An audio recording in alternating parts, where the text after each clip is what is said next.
Guys চলে যাওয়ার জন্য একটা নতুন ভিডিও নিয়ে আমি কিন্তু চলে এসেছি মামার বাড়ি। তো এখানে গাছে আম দেখে লোভ না সামলাতে পেরে কয়েকটা আম পেড়ে নিয়ে গিয়ে সোজা চলে গেলাম বোনের কাছে। ঠিক আছে, গিয়ে আমগুলো খাবো আজকে মাখা করে। তো শেষ পর্যন্ত দেখো এখানে কিন্তু গাছে প্রচুর আম হয়েছে মামার বাড়ি। তো মামার বাড়ি এসেছি একদিনের জন্য ঘুরতে। তো দেখো গাছটা আশপাশে দেখতেই পাচ্ছ তোমরা। তো চলো পরে দেখা যাক যে আমটা নিয়ে আমরা কীভাবে মাখা করে খাই।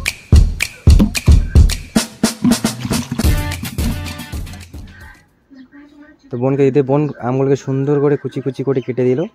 আমগুলো নিয়ে একটি বাটিতে করে নিয়ে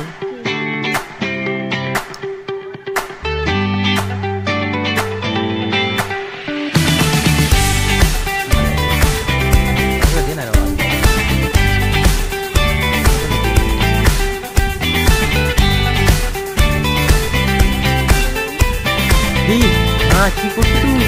ফাইনালি কিন্তু লবণ দেওয়া ও লঙ্কা দেওয়া রেডি হয়ে গেছে। তো এবারে আমটাকে মাখাবো ভালো করে, মাখানোর পরে খাওয়াবে। এবং কে কোন কোন জেলায় যে থাকো তোমাদের ওখানে আম হয় কি না কমেন্ট করো, জানাও। ঠিক আছে, তো আমরা এখন তো ফাইনালি আম মাখা রেডি। আমরা এখন আম খেতে লাগি। আবার দেখা হবে পরের ভিডিওতে। Bye bye.